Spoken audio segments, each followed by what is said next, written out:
All right, we would like to thank you all for being here today for our associate webinar. I'm very excited. Building our best test, a deeper look into what changed and why, from Pearson PTE Academic. We have Katie Shibata, who's located out in California, and Rose Klesham, who is in the UK. And I'm going to pass it over to them because they've got a lot of information to share today. But again, thank you all for being here, and thank you, Rose and Katie. Here we go. So I'm going to go ahead and get started. I'm Katie, as Cheryl mentioned, and I want to welcome all of you and thank you all for coming to today's webinar. Before we begin, I'd also like to thank Cheryl for facilitating this meeting.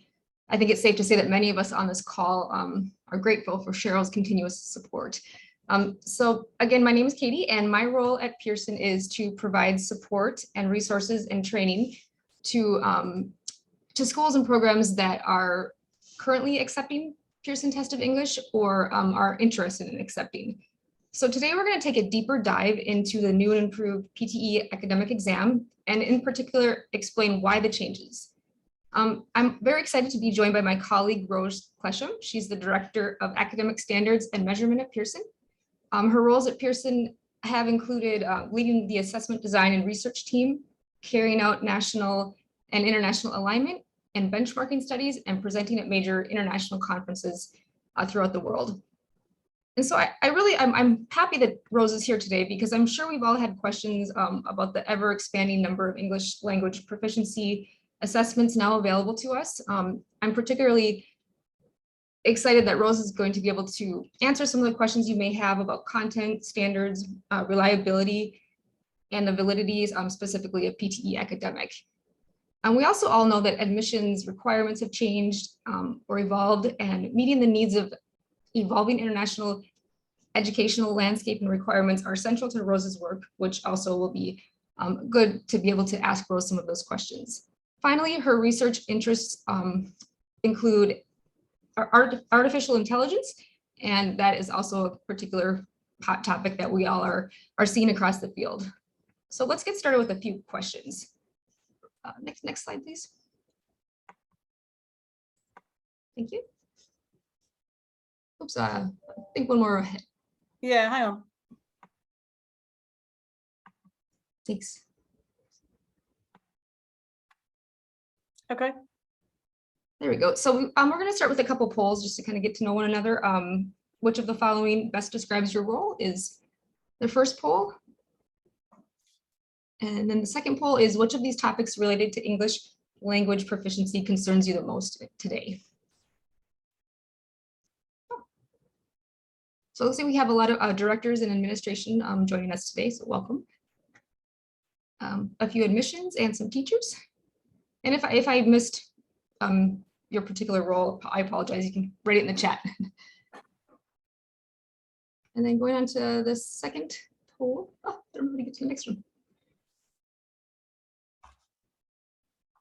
Sorry, Cheryl. Is there a way to see the next poll? You see it now, Katie? I think I have it. Sorry, I'm not yet. Oh, maybe because I shared it and then let it go. So accuracy, security, and test accessibility. Well, accuracy and security top the top answers, and then test accessibility and decreasing scores changing English language proficiency requirements. So cost and online testing were not chosen, just so. Okay. This is good. This is what the topics we'll be covering today. And of course, if we don't go into the topics that are of your interest or what you want some more information about, please don't hesitate to let us know. And so finally, two more questions. They're going to go into the chat box and a little more open-ended questions. The first one being, oops. Sorry, technology's Monday morning. So when thinking about your school or program, what is the main reason students take an English language proficiency exam is the first question we have. And so just go ahead and write one or two sentences about that. And we'll come back to this at the end. And then the second question, do students typically take an English language proficiency exam when they exit your program? If not, what is the exit process? I'll take a few minutes to just go ahead and answer that, or if you want to answer that throughout the session, things come up, feel free.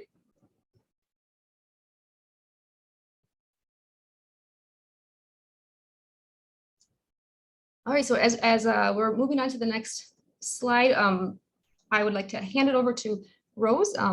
Rose is going to go ahead and answer some of the questions that you've had, or some of the main topics that you're interested in, as well as go into some additional details about the test and how we've changed and what we've changed. Thank you. Okay, thank you, Katie, and welcome everybody. I'm dialing in here from the UK, so in England, and so you may be in a place that is similar to here in terms of weather. You may be in a place that is much colder than here, or you may be in a place that is considerably warmer. So welcome. Okay, so I'm just going to run through for about 20 minutes a few slides just to remind you, if you're not familiar with the PTE Academic Test, some of its features. And as Katie mentioned, what we want to also do is just to give you some information about some changes we've made recently to the test, why we've made them and what they are. So I'm going to run through fairly quickly, because we want to leave actually some time to take any of your questions and to, sort of answer any questions you may have. Okay, so the PTE Academic Test, just the first thing just to get out of the way straight away is that it is a completely digital test. So it is from end to end, from the way people register for the test, to taking the test, to their score reports, everything is digital. And for those, and sort of these four things sort of in a way exemplify why it's digital. I'll talk to you about why it's really accurate, why it's really sort of relevant and objective, how it's very secure, and why it's really convenient, because people can take this test, whenever they want, pretty much every single day of the year. And I suppose importantly, the other thing to emphasize is that it has a footprint across the world, really, in terms of where it's recognized. So it's recognized very largely across the US in terms of universities. In the UK and Europe, it is almost entirely recognised by all universities there. In Malaysia and Singapore and sort of that region, it is increasing now in terms of its recognition in universities, and it's extremely sort of prominent in Australia and New Zealand in terms of universities, and also for economic migration purposes.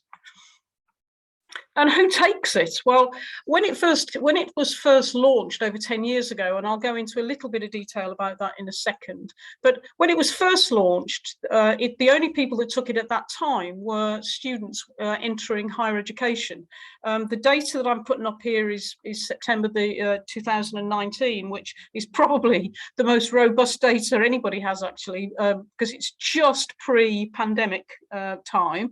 So this was based on the very large numbers at that September 2019, and at that time 44% of the people that take these tests are students going into higher education.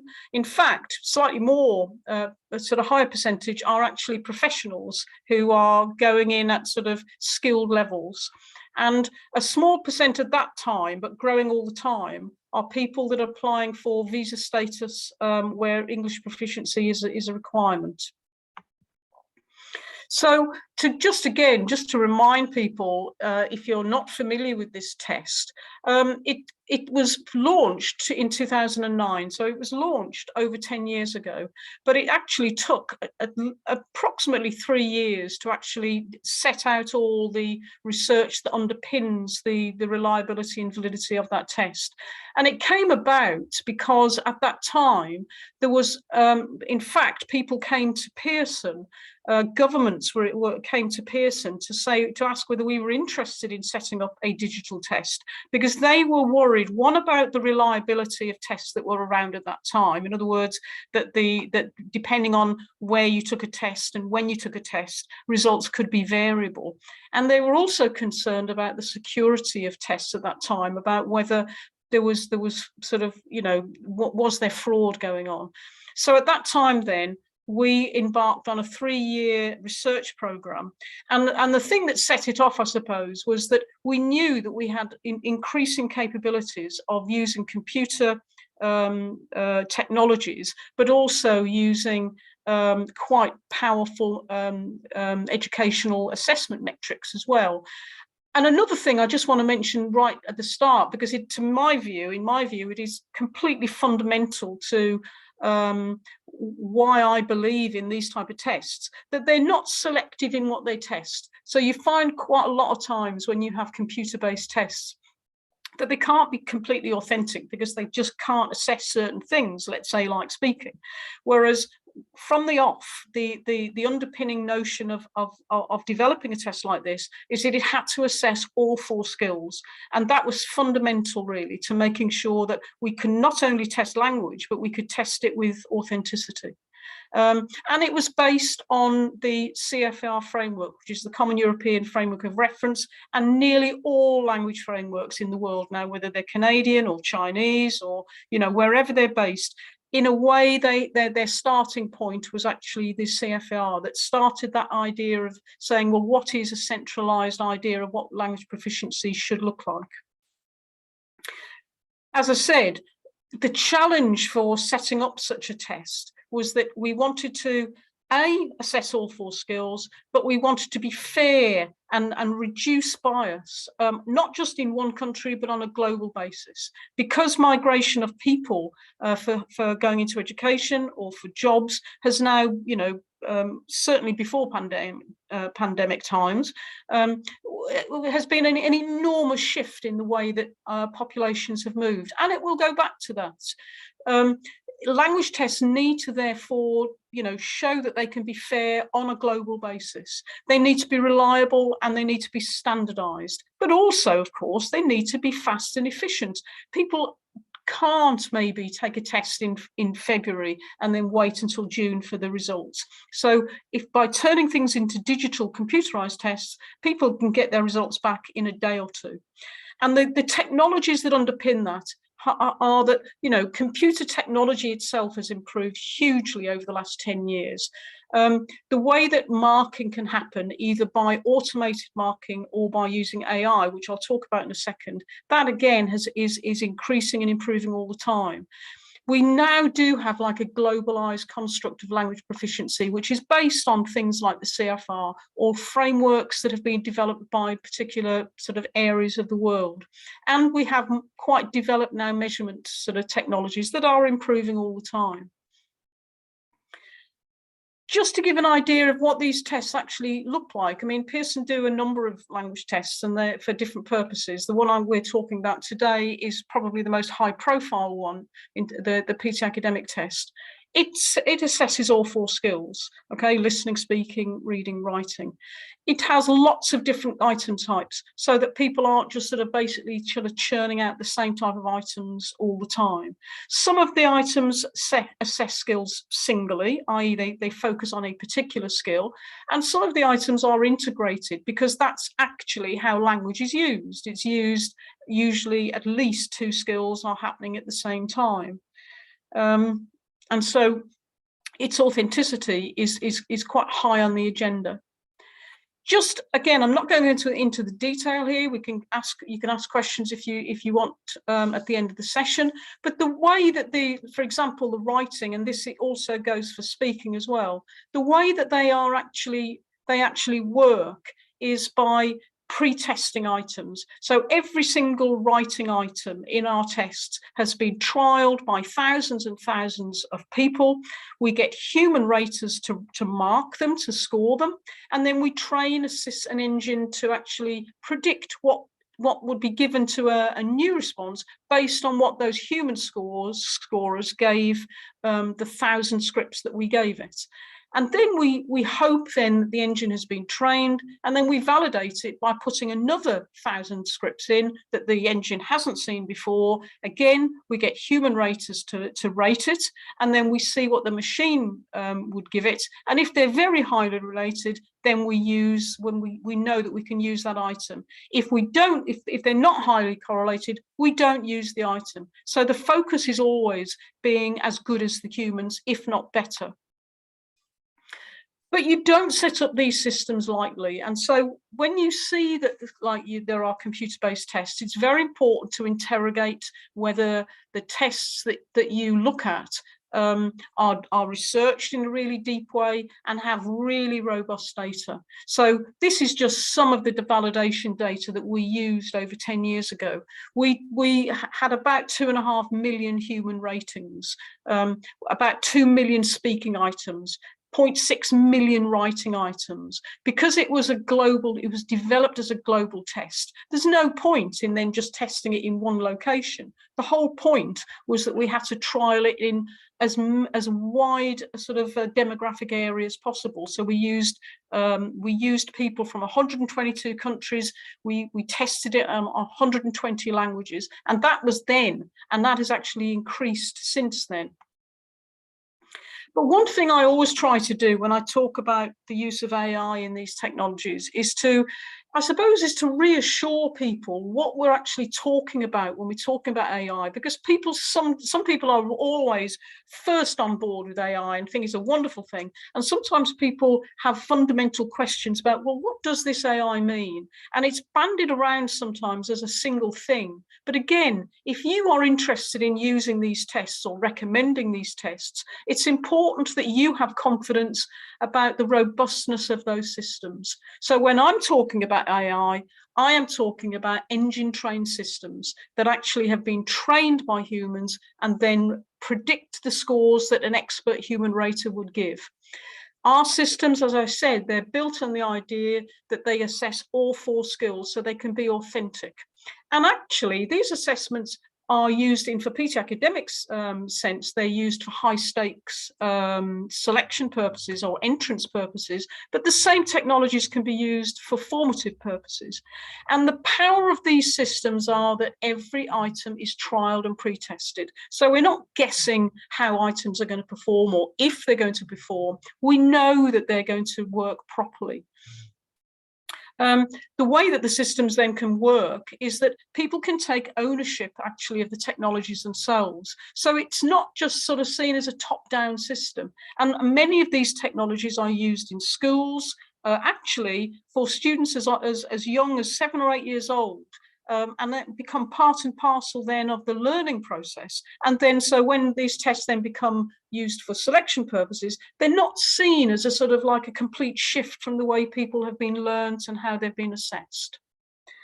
And again, the mark to how good are these systems are they as good as humans? And this is just a reliability plot to show how humans scaled items compared to how the machine scaled items. If we don't get plots like this, we don't use the particular items. So that is our mark of quality.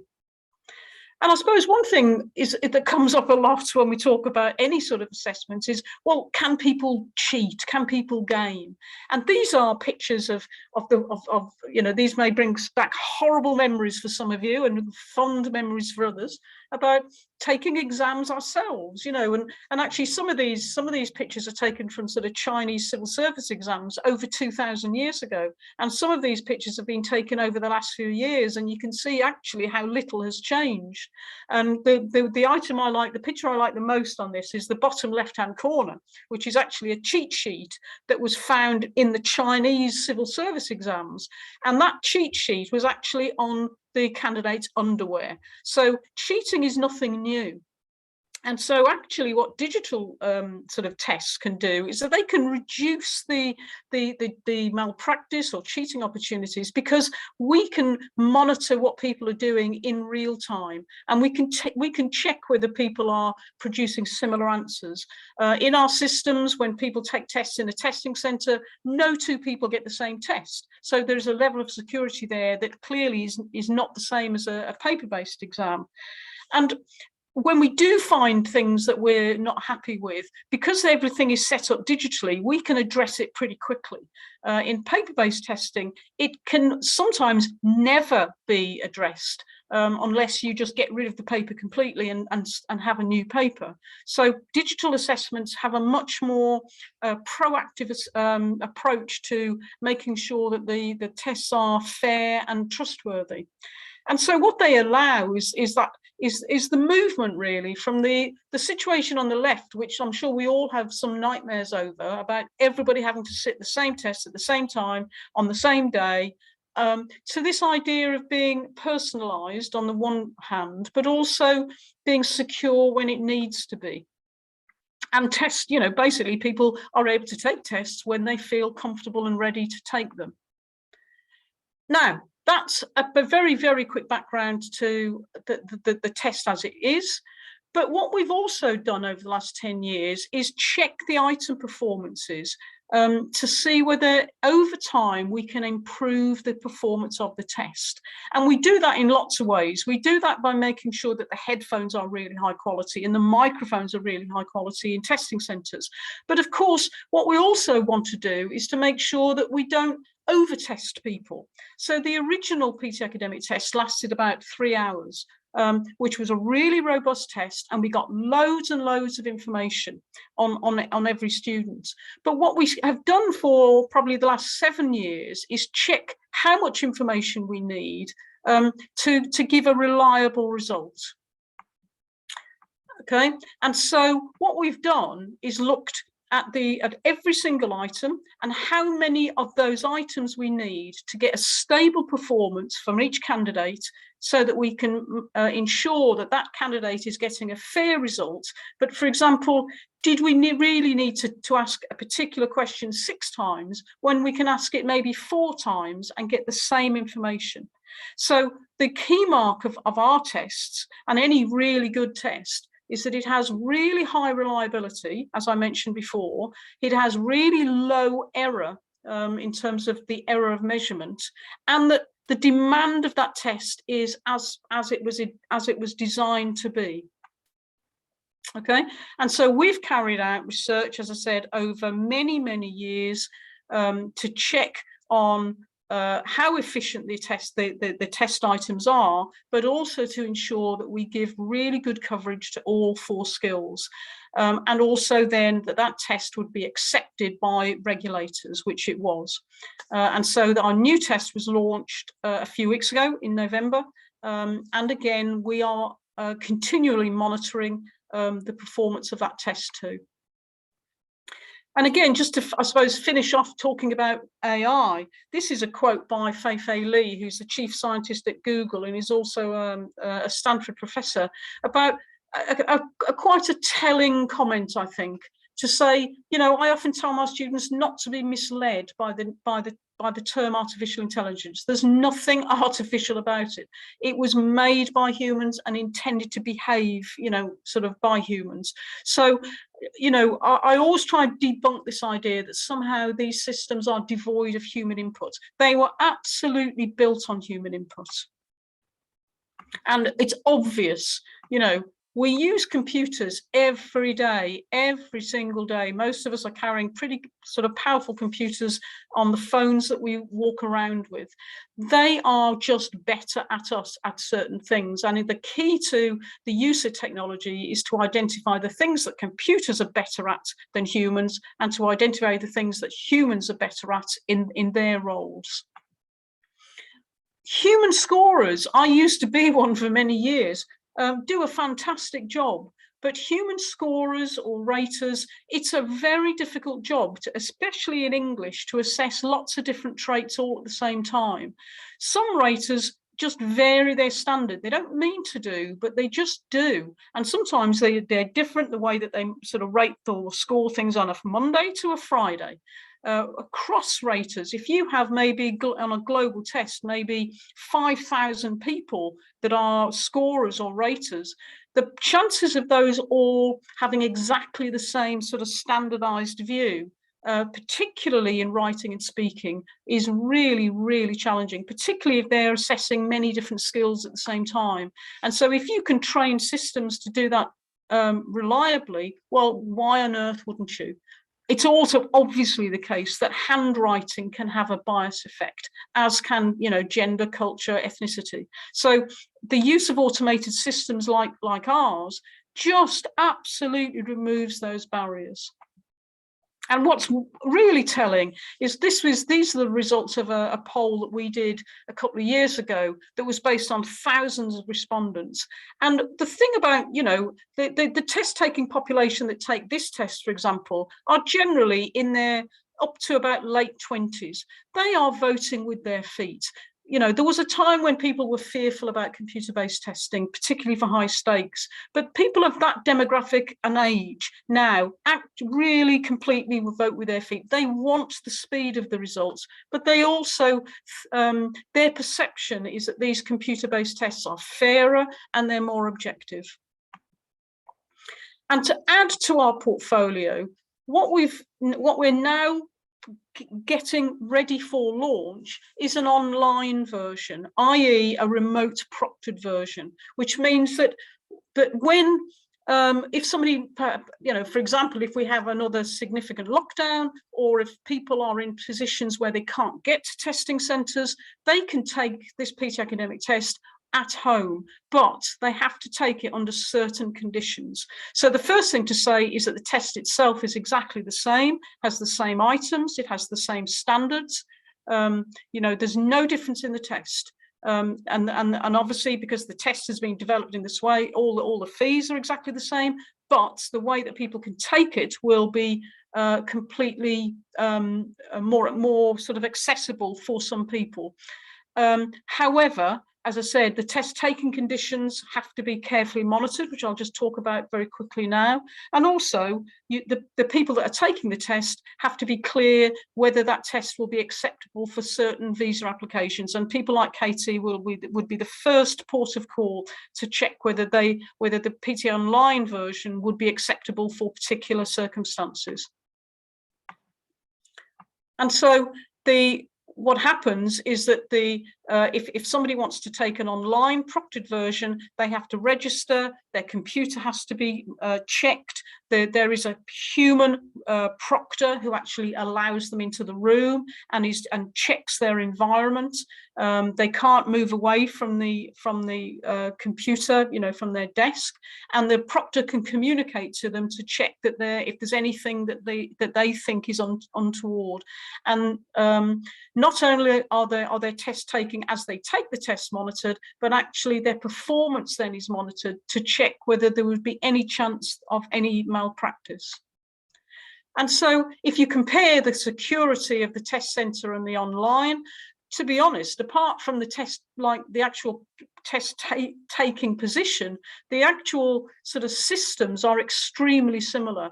The people taking an online version don't take a palm scan, but they have to submit their ID pictures and face matching technologies, and that there are both humans and sort of AI sort of technologies in place to check how they are taking the test and that they're doing it in an authentic manner. And so just to finish, you know, I've worked in educational assessment my whole career, and I think that the increasing use of these technologies, as long as they're used by responsible and set up by responsible testing agencies, they can not only can they do a fantastic job in their own right, but they can also support teachers and test takers in a way that you know, reduces workload and actually allows much more flexible test taking and trustworthy results for students and accepting universities and governments and organisations. So that's my sort of very quick run through of what we have to offer in this area and some of the underlying technologies that underpin it. So I'm going to pass over to, well, actually, I think we're going to take some questions, I think, Katie, aren't we now? And then and we'll add maybe a couple of other things at the end if we have any time. Yes, so moving on to some questions. I have not seen anything specific in the chat as of yet. There's sorry, yep. I do see. Sorry. Okay, so we have first question is, does PTE have concordances for IELTS, TOEFL, Duolingo, Versant, and ITEP? That's a good question. Okay, so the first thing to say is that when PTE Academic was set up, the first thing to have a concordance with was actually like a language framework. So our framework that we established the standards of that test was actually the common European framework, of which all other frameworks are built. So there's a concordance to begin with the content standards, which actually agreed levels of proficiency. That's one type of concordance. Okay, we also then we also run concordance then with other tests, because accepting institutions, they want to know the currency that the tests are equal. So they want to know what the relationship is. Let's say if somebody gets a 61 on our test, what does that mean for, let's say, an IELTS or a TOEFL test? So the answer to that is yes, we do run concordance studies. Thus far, we have run concordance studies with IELTS and with TOEFL, because they are really the major global language tests. The way that those concordance studies are set up have to be set up extremely carefully, and we've actually recently published an updated concordance that we ran over the last couple of years between us and IELTS, and the conditions of setting that up and the methodology that you use for those has to be really carefully set up. And we have a research paper on our website that describes that. And generally speaking, what you need to do there is get people to take the tests pretty close together and carry out an equipercentile equator between the two. Okay, so we have basically the general notion then is that you have concordance with the framework, with the actual language proficiency framework, and you have concordance with other tests, but they are not the same things. One is to do with the content standards and one is to do with the performance standards.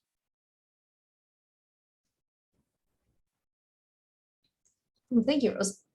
So we have another question here from Tony Clark. Is it true that in shortening the test, the communicative skills sections have been substantially reduced? For example, writing by 40%. Should universities be worried about this? It just seems like quite a bit or a lot. Okay, well, the answer to that is simply no. When we carried out the research on how to shorten, why, and if we could, it took us 6 or 7 years to accumulate enough evidence to be confident that we would not be actually affecting the construct of the test and that the results would still be reliable. So that on both of those issues, I think your question is mainly based on the first item. What we had to ensure is that we were still assessing all 4 skills, and that all 4 skills contained all the traits that we needed to measure. And the point, I suppose, that people sometimes, if you don't work in that sort of areas, that people don't see is that we don't assess the items themselves. What we're assessing are the traits and the skills that lie below them. And so certain traits that we're looking for are found in lots of different items scattered across the text. And we're collecting all that trait information over, as it turns out now, approximately 2 hours of testing. That is not a short test. There are many tests that actually have started off with, let's say, 45 minutes or whatever. You could actually do quite a lot even in that time. But in a 2-hour test, you have got more than enough information. The thing about the 3-hour test is that was our launch, I suppose, model. We set it up at that time and sort of has been sort of operating for over 10 years. We've got masses of information, but what we found was that when people have, let's say, taken a particular item type more than maybe 3 or 4 times, and particularly of the open-ended items, you don't obtain any more assessment information than you do, you know what I mean? There's no point in asking the same thing 6 times when you can ask the same thing 3 times. So you have to get the balancing point really of 1, assessing the language skills properly, which we do. Number 2, that you assess as much as you need to until you get a stable level of performance by every single candidate, so that they are not in any way either fairly or unfairly sort of balanced. But also that I think we have a responsibility to not overburden people with assessment. If we can get the same information in 2 hours and 3 hours, then we shouldn't assess people for that extra hour. It actually can be quite a negative sort of point really for many students to sit in front of a computer screen for 3 hours, even though there was a small break in there. So it's a responsibility to do those three things in as fair a manner as possible. Excuse me, thank you, Rose. I don't see any other questions. If anyone wants to come off mute, feel free. We can open it up to just a discussion or questions. We're a pretty small group here. Going back to security, I think that was one of the major, kind of voted upon on the poll as far as a concern. Just, I guess, throwing it out there to the group. Do you feel, is there any specific questions about security that we can cover?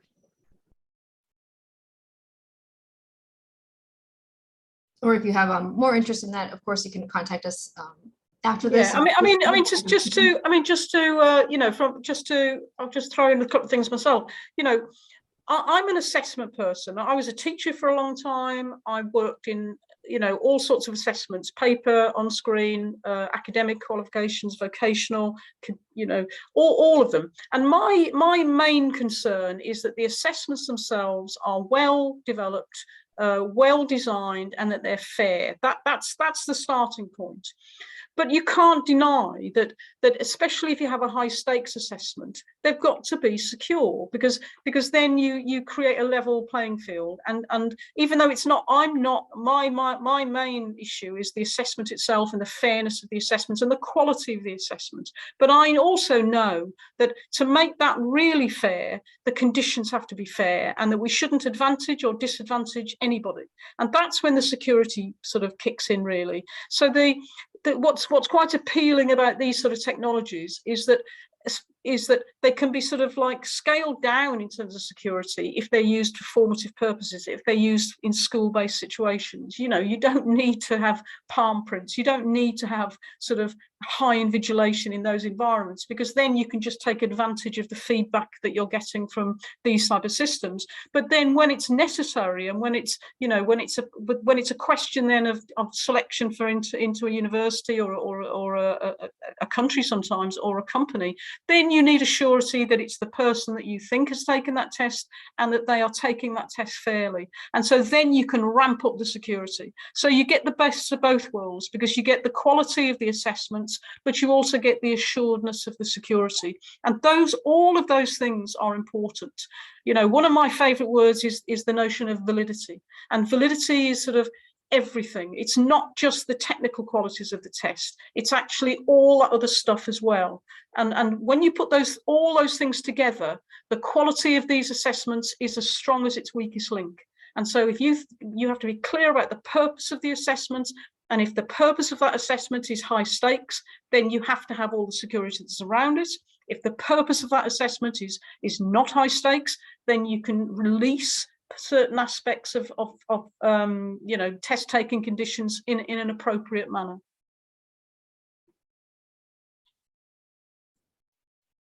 Thanks. Just a few more minutes. If any other questions come up, again, we're happy to answer any questions either here in this forum or after the forum, and just feel free to email either of us, and happy to have a longer chat about this. So we're actually going to go on to the next slide, if you don't mind, Rose. Thank you. And so I think one of the most important things to do here, if you're interested or want to become more familiar with the exam, is to take the exam. And so Cheryl's going to go ahead and put a link in the chat box, and if you feel free to click on that link, just ask you a few questions. I will then send you a follow-up with some vouchers so you can take the test yourself. And if you also want to give the test out to the voucher codes out to some students, let me know. We have would love for you to try it, have your students try the test, and give us some feedback afterwards.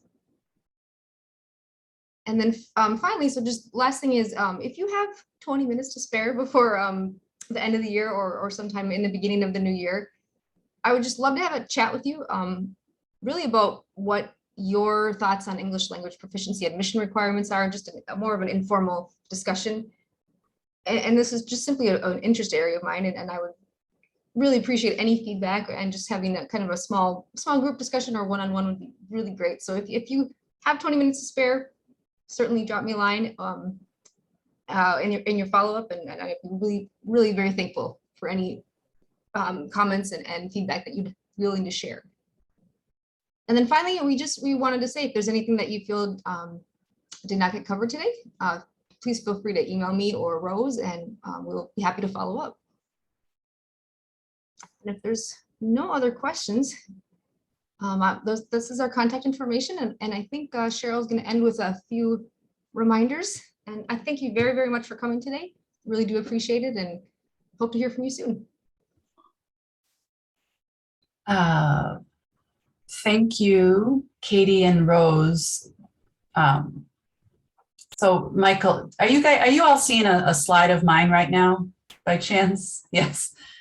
Yes. Okay. There was one more question there. Are we able to take a practice test? And Katie, I think that was the voucher response. So Michael, in the chat there's a voucher. There's a link to a form to fill out to get a practice test. Is that correct, Katie? That's Yeah? correct. Yes. Okay. So just to end again, thank you, Rose and Katie. These smaller groups to me are, you know, you can have 16 people or you can have 600 people. The touch points that Rose covered, Rose, you helped clarify the AI thing for me in assessment today. You really did. Because the hairs on my neck get all creeped out when I consider AI and where we're going with that in so many aspects of our field. So thank you again, Rose and Katie and Pearson. PTE has been a longtime supporter of EnglishUSA, and we're excited about that. It's a busy week. We had this today, and then tomorrow there is a webinar on how online programming can invigorate partnerships with for your English language programs. So we'll have both a university governed member as well as an independent proprietary EnglishUSA member on that tomorrow. Again, more likely to be a discussion type situation. And then Thursday is our book. Is it Thursday? Yes, Thursday is our book club. If you've never been, you can certainly still join. There's a bunch of cheat sheets that you can read for 7 Habits of Highly Effective People. So we hope that you join us. So thanks again, Katie and Rose. Have a good day, everyone, and we will see you all soon. Thanks. Bye-bye. All right. Bye-bye. Bye, everyone.